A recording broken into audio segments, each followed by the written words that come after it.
सबसे प्यारी है, माँ तू जग में न्यारी है। माँ तू सबसे प्यारी है, माँ तू जग में न्यारी है।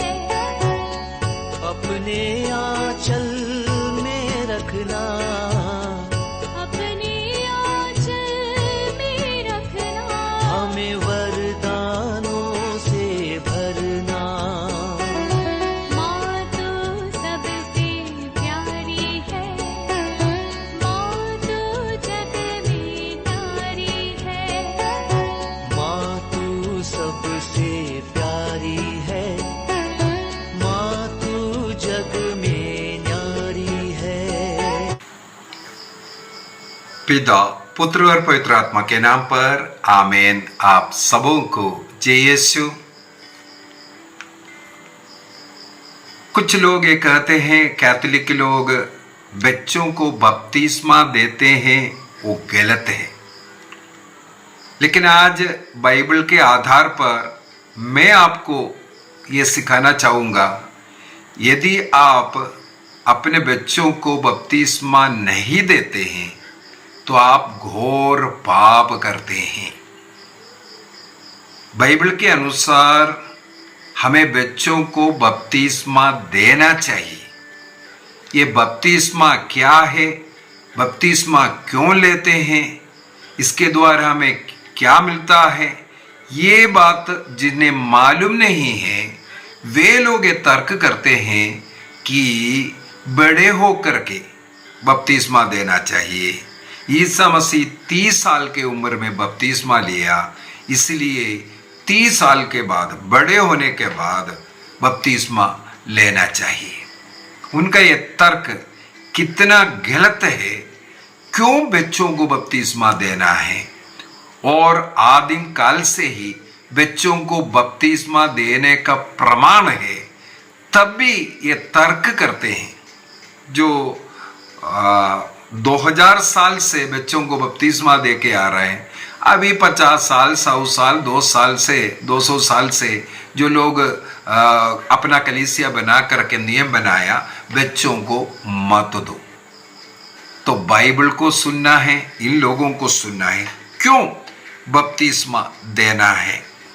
सबसे पहले हम लोगों को इसका रीजन समझने की जरूरत है। रोमियो का पत्र अध्याय 5 वाक्य 12, रोमन्स चैप्टर 5 वर्स 12, वहां पर लिखा है, एक ही मनुष्य द्वारा संसार में पाप का प्रवेश हुआ। एक ही मनुष्य के द्वारा, अर्थात आदम के द्वारा इस संसार में पाप का प्रवेश हुआ, और पाप के द्वारा मृत्यु का जन्म।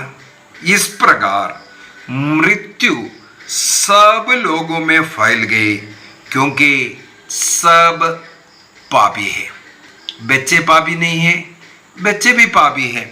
हम लोग देखते हैं स्तोत्र ग्रंथ 51 वाक्य 7 पर डायरेक्ट जाना चाहूंगा। वहां पर दाऊद स्तोत्रगार गाते हैं, मैं तो जन्म से ही अपराधी, अपनी माता के गर्भ से पापी हूं।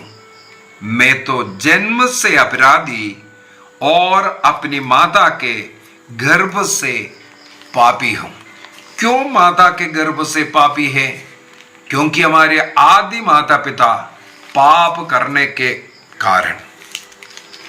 उसको भी हम लोग देख सकते हैं उत्पत्ति ग्रंथ उसके अध्याय 3 जेनेसिस चैप्टर 3 वर्स 21, वहां पर लिखा है, ये परमेश्वर ने आदम और उसकी पत्नी के लिए खाल के कपड़े पहने। ने वाक्य 20 पुरुष ने अपनी पत्नी का नाम हेवा रखा, क्योंकि वह सभी मानव प्राणियों की माता है। सभी मानव प्राणी की माता हेवा पाप करने के कारण जो इसके बाद जितने भी संतान जन्म ले रहे हैं हम सब पाप में जन्म लेते हैं। इसलिए स्तोत्रगार स्तोत्र ग्रंथ साम 51 वर्स 7 में गाते हैं, मैं तो जन्म से ही अपराधी, अपनी माता के गर्भ से पापी है। तो सब लोग जन्म लेने वाला, इसका मतलब हर एक बच्चा पाप में जन्म लेते हैं। इसलिए कैथोलिक कलीसिया का धर्म शिक्षा ग्रंथ 403 में, कैटेकिज्म ऑफ कैथोलिक चर्च 403 में ये सिखाते हैं, सब मनुष्य में वो जो आदि पाप रहता है, जो बच्चा जो जन्म लेते हैं आदि पाप। अभी आदि पाप क्या है? ईश्वर ने आदम और एवा की सृष्टि किया था, वो आदि पाप के साथ नहीं था, बल्कि उनको एक जन्म विशुद्धि दे करके सृष्टि किया था। ईश्वर के समान वे भी विशुद्ध थे, पवित्र थे। ईश्वर की उस पवित्रता ईश्वर ने मनुष्य को दिया, आदम और एवा को दिया। इसका मतलब है इस जन्म विशुद्धि के कारण, उत्पत्ति ग्रंथ अध्याय 2 वाक्य 25 में हम लोग पढ़ते हैं, वे दोनों नंगे थे, लेकिन वे एक दूसरे के सामने उसका नंगा का लज्जा अनुभव नहीं करते थे, क्योंकि उनमें जन्म विशुद्धि था। पाप के साथ उस जन्म विशुद्धि को नष्ट किया। इसको मतलब जन्म विशुद्धि का अभाव को हम लोग जन्म पाप कहते हैं या आदि पाप कहते हैं।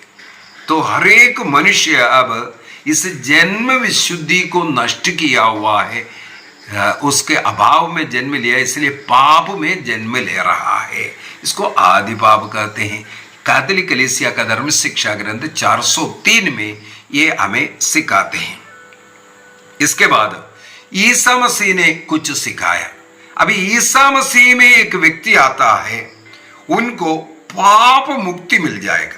पाप मुक्ति के लिए ईसा मसीह में वो उन्हें एक बनने की जरूरत है। इसलिए योहन का सुसमाचार अध्याय 3 वाक्य 5 के अंदर, जॉन चैप्टर 3 वर्स 15, हमें मालूम है निकोदेमुस के साथ ईसा मसीह का जो वार्तालाप का वो भाग, वहां पर ईसा मसीह निकोदेमुस को सिखाते हैं, जब तक कोई जल और पवित्र आत्मा से जन्म ना ले तब तक वह ईश्वर के राज्य में प्रवेश नहीं कर सकता। वाक्य 3 को भी इसके साथ पढ़ना जरूरी है। ईसा ने उसे उत्तर दिया, मैं आपसे कहता हूं, जब तक कोई दोबारा जन्म ना ले, बॉर्न अगेन हम लोग बोलते हैं, इसका सही परिभाषा है ऊपर से जन्म। दोबारा जन्म का मतलब है ऊपर से जन्म। निकोदेमुस गलत समझा, क्या कोई फिर से माता के गर्भ में जाएगा? बड़ा आदमी कैसे फिर माता के गर्भ में जाकर के जन्म लेगा? ये दोबारा जन्म को गलत समझा था। गलत इसलिए समझा है, वो उसका अर्थ सही रूप से समझा नहीं। दोबारा जन्म का मतलब है ऊपर से जन्म लेना, स्वर्ग का दोबारा जो जन्म लेना। उसके लिए ईसा मसीह से जुड़ना जरूरी है। वो कैसे जुड़ सकता है? पवित्र आत्मा के द्वारा और जल के द्वारा उनको जन्म लेना पड़ेगा। तो यहाँ पर जल और पवित्र आत्मा के द्वारा ऊपर से दोबारा जन्म लेने के लिए बताया।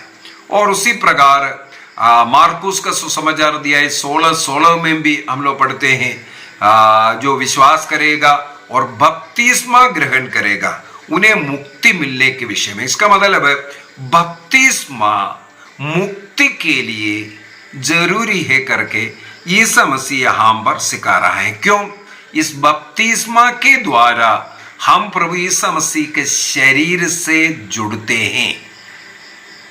ये ईसा मसीह से जोड़ने का एक प्रक्रिया है बपतिस्मा। इसके द्वारा एक व्यक्ति मसीह का शरीर का अंग बन जाते हैं। जब मसीह के साथ एक हो जाते हैं उन्हें पाप मुक्ति मिल जाते हैं। तो ईसा मसीह ने इसलिए कहा बपतिस्मा के द्वारा दोबारा जन्म लेना है, दोबारा जन्म लेना। मैं इस क्लास को आगे कल भी लूंगा, परसों भी लूंगा, ताकि थोड़ा थोड़ा सा समझाते हुए इसको लेना। अभी मैं इसको गहराई से फिर ये दोबारा जन्म का बपतिस्मा का क्या अर्थ है उसमें जाएंगे, तो ये बच्चों का ये सब्जेक्ट फिर खींचते जाएगा। इसलिए आज का क्लास इस बच्चों में रहने दो। कल फिर से मैं ईसा मसीह ने कौन सा बपतिस्मा के विषय में बोला वो हम लोग सीखेंगे। अब कैथोलिक कलीसिया का धर्म शिक्षा ग्रंथ कैटेकिज्म ऑफ कैथोलिक चर्च 1257 में 1257 में हम लोगों को ये भी समझाते हैं कि इस जो बपतिस्म ईसा मसीह ने मुक्ति के लिए जो दोबारा जन्म लेने के विषय में कहा है वो किसके लिए कैसे लेना है। मान लो कोई बच्चा है या अन्य जो लोग जो उसका मांग नहीं कर सकता या जिसको सुसमाचार मिला ही नहीं है, उनके लिए ये डिमांड करना जरूरी नहीं है मुझे बपतिस्मा देना है करके। कैथोलिक कलीसिया कैटेकिज्म ऑफ कैथोलिक चर्च 1257 में ईसा मसीह ने जो बपतिस्म के विषय में कहा वो किसके लिए है? जो उसका डिमांड कर सकता है, जिन्हें सुसमाचार मिल चुका है, जिन्हें ज्ञान है, वो उसके लिए डिमांड करना चाहिए, उनको बपतिस्मा लेना है। लेकिन यहां पर बोलते हैं जो उसका डिमांड कर नहीं सकता है, जिसको ये सुसमाचार ये ज्ञान नहीं मिला है, उनके लिए लागू नहीं है। अभी कुरिन्थियों के नाम संत पौलुस लिखते हैं। कुरिन्थियों के नाम संत पौलुस 1 कुरिन्थियंस चैप्टर 12 वर्स 13 को मैं पढ़ना चाहूंगा। वहां पर लिखा है, हम यहूदी हो या यूनानी, दास हो या स्वतंत्र, हम सबके सब एक ही आत्मा का बपतिस्मा ग्रहण कर एक ही शरीर बन गए हैं। एक ही आत्मा का बपतिस्मा ग्रहण कर एक ही शरीर का अंग बन गए हैं। हम सबों को एक ही आत्मा का पान करवाया है।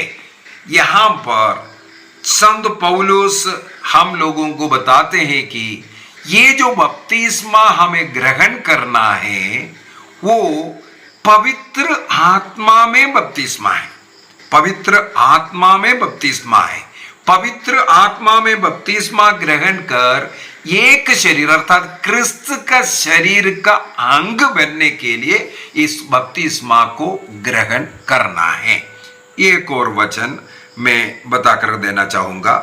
प्रेरित चरित्र अध्याय 2 वाक्य 38 और 39 में, एक्ट्स चैप्टर 2 वर्स 38 एंड 39 में पेत्रुस भी कहते हैं पाप क्षमा के लिए बपतिस्मा ग्रहण करने के लिए। यदि हम लोग कैटेकिज्म ऑफ कैथोलिक चर्च कैथोलिक कलीसिया का धर्म शिक्षा ग्रंथ 1265 को पढ़ेंगे, बपतिस्मा के द्वारा हमें पाप क्षमा मिलता है, पाप मुक्ति मिलता है, हम एक नया सृष्टि बन जाते हैं और पवित्र आत्मा का मंदिर बन जाते हैं और क्रिस्त का शरीर का अंग बन जाते हैं और कलीसिया का सदस्य बनता है। इस प्रकार एक बपतिस्मा के द्वारा 4-5 कार्य लिखा हुआ है। बपतिस्मा के द्वारा एक तो पाप क्षमा मिलने के लिए हमें बपतिस्मा जरूरत है, उसी के द्वारा हम एक नई सृष्टि बन रहा है और नई सृष्टि और पाप क्षमा कैसे? क्रिस्त का शरीर का अंग बनने के कारण और साथ ही साथ कलीसिया का सदस्य बनने के कारण और पवित्र आत्मा हमारे शरीर में हमारे जीवन में रहता है, पवित्र आत्मा का मंदिर भी बन जाते हैं। और पाप क्षमा के लिए हमें बपतिस्मा का जरूरत है करके 1000 कैटेकिज्म ऑफ कैथोलिक चर्च 1250 में भी हमें सिखा रहा है। अभी यदि पाप क्षमा के लिए जन्म पाप में हर एक बच्चा जन्म लेकर के आया, उनके पाप मुक्ति के लिए यदि बपतिस्मा जरूरी है तो क्या वो माता पिता जिन क्रिस्तीय माता पिताओं के घर में बच्चे जन्म लिया, वो बच्चा जन्म लेने का क्या कारण है? प्रभु ने उस बच्चे को उस क्रिस्तीय परिवार में इसलिए जन्म दिया, वो एक क्रिस्तीय जीवन, प्रभु से जुड़े हुए जीवन जिए, उन्हें अन्य जाति के घर में नहीं। यदि एक क्रिस्तीय घर में एक बच्चे को ईश्वर ने जन्म दिया है तो इसका ईश्वर का कुछ उद्देश्य है। इस सत्य को हर माता पिता को जानना जरूरी है। क्यों मेरे घर में मुझे ईश्वर ने संतान दिया? क्योंकि मैं उन बच्चों को हमारे प्रभु यीशु मसीह के ज्ञान में प्रभु से जुड़े हुए जीवन जी करके उनके आत्मा को बचाना है। क्रिस्त को जानने वाला बच्चा, भक्ति करने वाला बच्चा, प्रार्थना करने वाला बच्चा वो बनाना है। इसलिए प्रभु ने हमें संतान दिया। तो हर एक माता पिता का रिस्पॉन्सिबिलिटी है। उसके लिए उदाहरण है, प्रेरित चरित्र के अंदर अनेकों उदाहरण मिलेगा। प्रेरित चरित्र के अंदर कई उदाहरण है। जो परिवार बपतिस्मा ग्रहण किया, पूरे परिवार मिलकर के किया। केवल बड़ों को बपतिस्मा नहीं दिया, पूरे परिवार। जैसे प्रेरित चरित्र अध्याय 16 वाक्य 15 के अंदर हमें मालूम है, लिदिया के परिवार, उनका पति, उनके बच्चे सब मिलकर के वहां पर बपतिस्मा ले रहे हैं। उसी प्रकार अध्याय 10 के अंदर कर्नेलियस एक अन्य जाति के व्यक्ति के घर में पेतरुस पहुंचा था। वहां प्रभु के विषय में सुना रहा था। तब पवित्र आत्मा सुनने वाले सबों पर उतर आया। पेतरुस कहते हैं, इन सबों को बपतिस्मा दे दो। वहां पर बच्चे भी है, बड़े भी है। केवल बड़ों को क्लास नहीं ले रहा था, वहां उस घर के छोटे छोटे बच्चे भी है, अड़ोस पड़ोस के भी है। सब लोग, बच्चे बड़े, सब लोग पवित्र आत्मा से भर गया। इसका मतलब है उन्हें वहां पर बपतिस्मा दिया। इस प्रकार अनेकों उदाहरण हम लोगों को जो कारावास में पौलुस और सीलस पड़ा था, वो जो व्यक्ति है सतपदी, उनको घर में लेकर के गया, उस परिवार को दिया। इस प्रकार अनेकों उदाहरण हमें मिलेगा। पूरे परिवार बपतिस्मा ग्रहण किया। संत पौलुस कहते हैं, मैंने स्तेफानुस के परिवार को बपतिस्मा दिया। ये नहीं कहा मैं स्तेफानुस को बपतिस्मा दिया, बल्कि ये कहते हैं मैं स्तेफानुस के परिवार को बपतिस्मा दिया। कुरिन्थियों का पहला पत्र अध्याय 1 के अंदर हम लोग ये पढ़ते हैं, स्तेफानुस के पूरे परिवार को बपतिस्मा देता हुआ। इसका मतलब पूरे परिवार को बपतिस्मा दे करके प्रभु में लाना, उस विश्वास में लाना, प्रभु के शरीर के अंग बनाना, बाइबल के अनुसार चलता आ रहा था। अब कुछ और बातों को, इस बपतिस्मा देना है नहीं देना है, इसके विषय में हम लोगों को कुछ और मनन चिंतन करने की जरूरत है। यदि हम लोग, कुछ लोग ये बोलते हैं नहीं बड़े होकर के देना है। ईसा मसीह ने 30 साल की उम्र में बपतिस्मा लिया। अभी मैं कल परसों 2 और क्लास लेने वाला है, उसके अंदर ईसा मसीह ने कौन सा बपतिस्मा लिया था और क्यों ईसा मसीह ने बपतिस्मा लिए, ये सब हम लोग उसके अंदर मनन चिंतन करेंगे। अब हमने ईसा मसीह के बातों से मैं एक वचन उठाना चाहूंगा। मार्कुस का सुसमाचार, उसके अध्याय 10, मार्कुस का सुसमाचार अध्याय 10, वहां पर वाक्य 35 से अगर पढ़ेंगे, हम सब जानते हैं एक घटना, सबदी के पुत्रों की जो माँ है, याकूब और योहन की माँ, जो सबदी के पत्नी है, ये अपने दोनों पुत्रों को लेकर के ईसा मसीह के पास आया, योहन और याकूब को। इसके बाद वो अनुग्रह करते हैं। हमारी प्रार्थना क्या है? अपने राज्य की महिमा में हम दोनों को अपने साथ बैठने दीजिए। जबदी के पुत्र आकर के, इनका यहां पर मार्कुस के सुसमाचार के अनुसार मां नहीं है। यदि हम लोग मत्ती लूकस पढ़ेगा तो उधर मां है, यहां पर वो पुत्र लोग मांग रहा है ना। हमें आपके बाया दाहिने बढ़ना है। तब ईसा ने उनसे उत्तर दिया है, तुम नहीं जानते हैं कि तुम क्या मांग रहे हैं? तुम्हें नहीं मालूम नहीं क्या मांग कर रहा है? जो प्याला मुझे पीना है, क्या तुम उसे पी सकते हो? यहां पर एक प्याला के विषय में लिखा, और साथ ही साथ लिखा है अगला, जो बपतिस्मा मुझे लेना है, क्या तुम उसे ले सकते हो? जो बपतिस्मा मुझे लेना है। ईसा मसीह योहन बपतिस्ता से बपतिस्मा ले चुका था, लेकिन यहां पर ईसा मसीह कहते हैं मुझे एक बपतिस्मा लेना है। इसका मतलब ईसा मसीह का बपतिस्मा योहन का बपतिस्मा नहीं है। जो बपतिस्मा ईसा मसीह ले रहा है, वही बपतिस्मा हमें अपने बच्चों को भी देना है, योहन का बपतिस्मा नहीं। उसके गहराई में कल के क्लास में जाएंगे।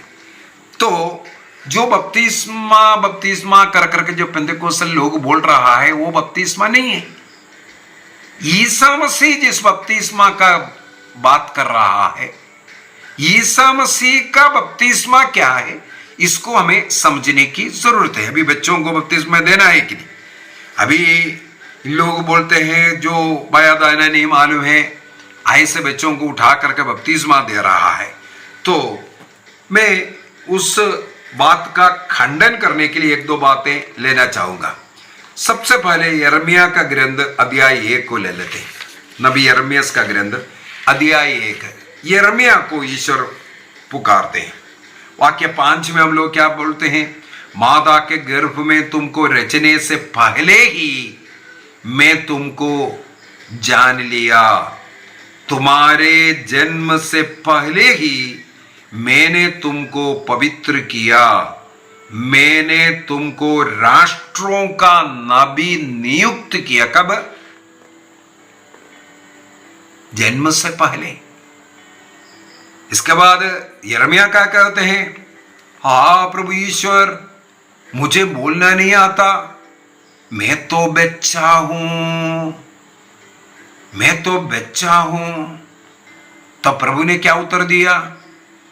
यह ना कहो मैं तो बच्चा हूं, मैं जिन लोगों के पास तुम्हें भेजूंगा, तुम उनके पास जाओगे और जो कुछ तुम्हें बताऊंगा तुम वही कहोगे। उन लोगों से तुम्हें नहीं डरना, मैं तुम्हारे साथ हूं, मैं तुम्हारी रक्षा करूंगा। यह प्रभु की वाणी है। यहां पर नबी यिर्मयाह कहते हैं मैं तो बच्चा हूं, मैं कार्य नहीं कर सकता। तो ईश्वर कहते हैं मां के गर्भ में जन्म लेने से पहले मैंने तुम्हें चुना है, मैं जो बोल रहा है तुम वो करना है। इसका मतलब प्रभु चुनता है और प्रभु भेजता है। अब एक और उदाहरण स्तोत्र ग्रंथ से मैं उठाना चाहूंगा। स्तोत्र ग्रंथ उसके अध्याय 8 वाक्य 3 को, साम चैप्टर 8 वर्स 3, वहां पर लिखा है, बालक और दुधमुख बच्चे तेरा गुणगान करते हैं। बालक और दुधमुख बच्चे। बालक का मतलब होता है 12 साल का तक का जो उम्र का बच्चों को हम लोग बालक बोलते हैं। दूधमुख बच्चे मतलब साधारणतः 2 साल तक का जो बच्चे हैं उन्हें दूधमुख बच्चे, दूध पीने वाले बच्चे कहते हैं। यहां पर कहते हैं बालक और दूधमुख बच्चे ईश्वर का स्तुतिगान करते हैं। तू अपने लिए एक सुदृढ़ गढ़ बनाया है बच्चों के द्वारा। तेरे शत्रु और विद्रोही कौन है? ईश्वर के शत्रु और विद्रोही जो बच्चे प्रभु की स्तुति नहीं कर सकता, प्रभु के विषय में नहीं जानते हैं, उसको कुछ मालूम नहीं है, उसको बपतिस्मा दे रहा है, ऐसे बोलने वाले शत्रु और विद्रोही उसके सामने नहीं टिक सकेंगे। इसका मतलब प्रभु बच्चों के साथ कुछ कार्य करने के विषय में यहां पर बोल रहा है। हम लोग अभी हाल ही में पाम संडे के दिन बाइबल पाठों में पढ़कर के सुना था कि ईसा मसीह जब जैतून पहाड़ पर जो बछड़े के ऊपर बैठ करके नीचे आ रहे थे, बच्चे प्रभु का होसन्ना कर रहे थे। मंदिर में प्रवेश करने के बाद बच्चे वहां पर उनकी होसन्ना गा रहे थे। होसन्ना से परेशान फरीसी लोग, अन्य लोग बोला इनको चुप रहने के लिए बोलो। तब प्रभु ने क्या जवाब दिया, यदि ये लोग चुप रहेगा, ये बच्चे चुप रहेगा तो पत्थर बोल उठेंगे। पत्थर बोल उठेंगे क्या मतलब है? तुम लोगों को ऐसा अवस्था में हो जाएगा, पत्थर बातें करते हुए तुम सुनेगी। उसके लिए एक अच्छा उदाहरण है, यदि हम लोग गणना ग्रंथ को पढ़ेंगे, गणना ग्रंथ अध्याय 22, 23 से सब पढ़ेंगे, वहां पर हम लोगों को मिलता है बिलियाम, बालाक और एक गदह की कहानी।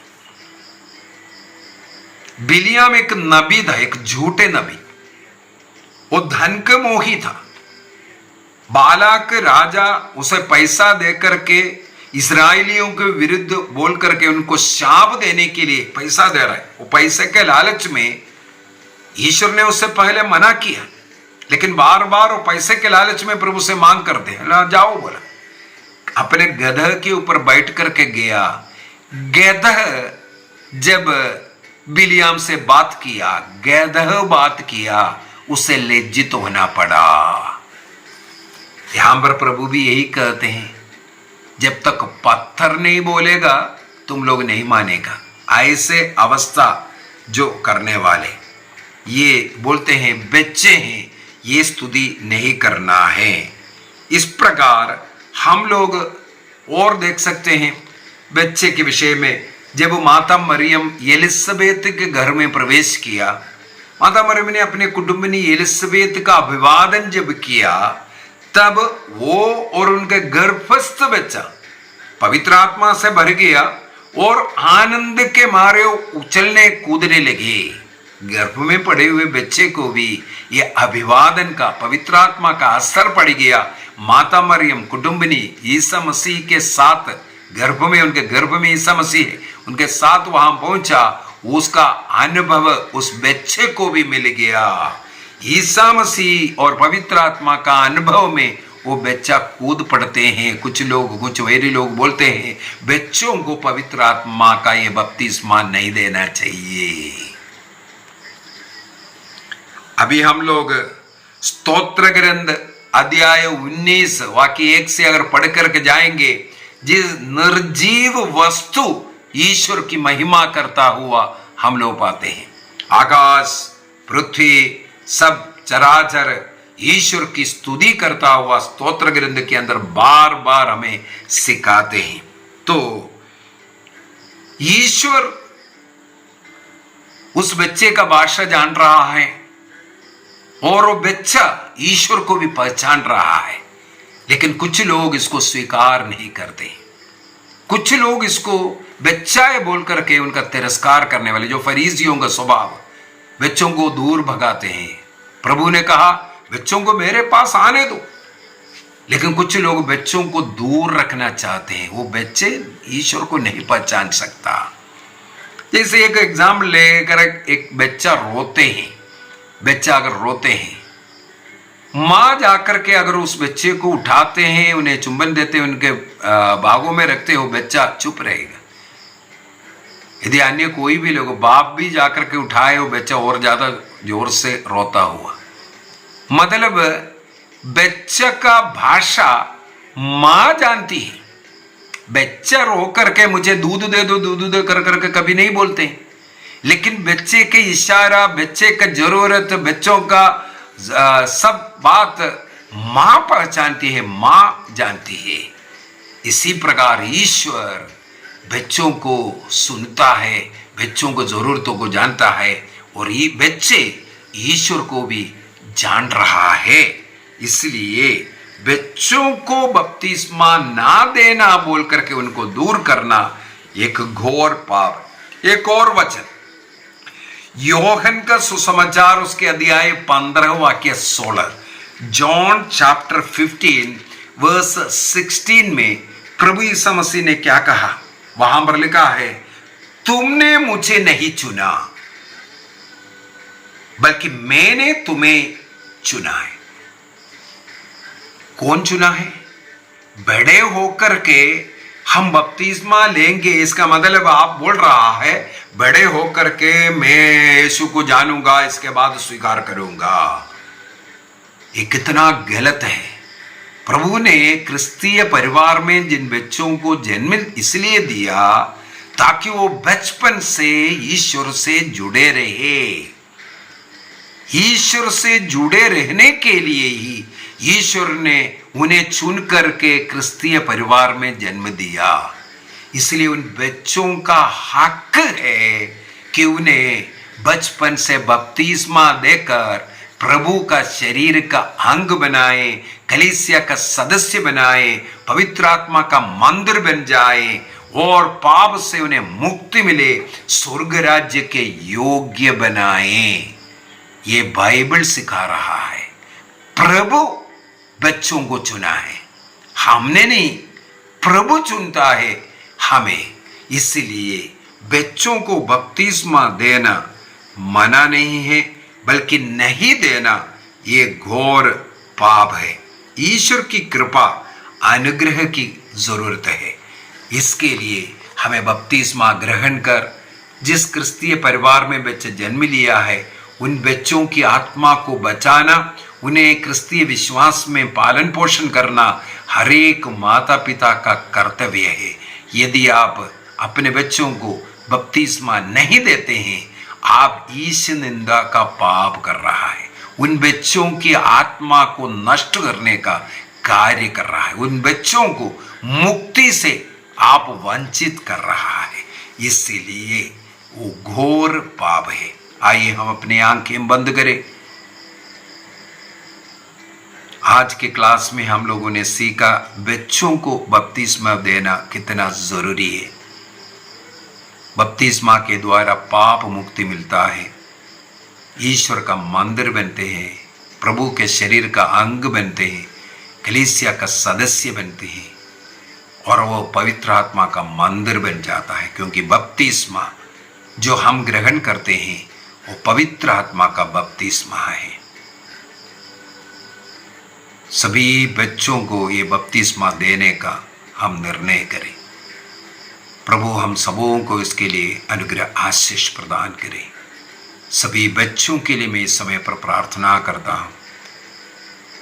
जितने भी छोटे बच्चे हैं, ईश्वर तथा मनुष्यों के अनुग्रह में शरीर और बुद्धि में विकसित होता जाए और माता पिता के अधीन रह करके प्रभु का ज्ञान में वो बढ़ता जाए, ईश्वर का शरीर का अंग बनकर सब प्रकार के बुराई से दूर रहकर सत्य क्रिस्तीय जीवन जीने की कृपा उन लोगों को मिले। सभी गर्भस्थ बच्चों के लिए भी मैं प्रार्थना करता हूँ, एक भी बच्चा गर्भ में नष्ट ना हो। सब बच्चों के लिए प्रार्थना करता हूँ। प्रभु का पवित्र लहू से उन बच्चों को मैं बांध देता हूँ। सभी निसंतान दंपतियों के लिए प्रार्थना करता हूँ, संतानों की आशीषों से उन्हें भर दे। कई संतान उनके जीवन में, उनके परिवार में जन्म ले, उनके परिवार संतानों से, बच्चों से भर जाए। ईश्वरीय ज्ञान में, भक्ति में वो बढ़ता जाए। सब परिवारों के लिए प्रार्थना करता हूँ, प्रार्थना करने वाला परिवार बन जाए। प्रभु की भक्ति में परिवार मिलकर के जीने वाला, नशा अन्य पाप से दूर रहने वाला परिवार बन जाए। पिता, पुत्र और पवित्र आत्मा के नाम पर आमीन। आप सबों को जय यीशु।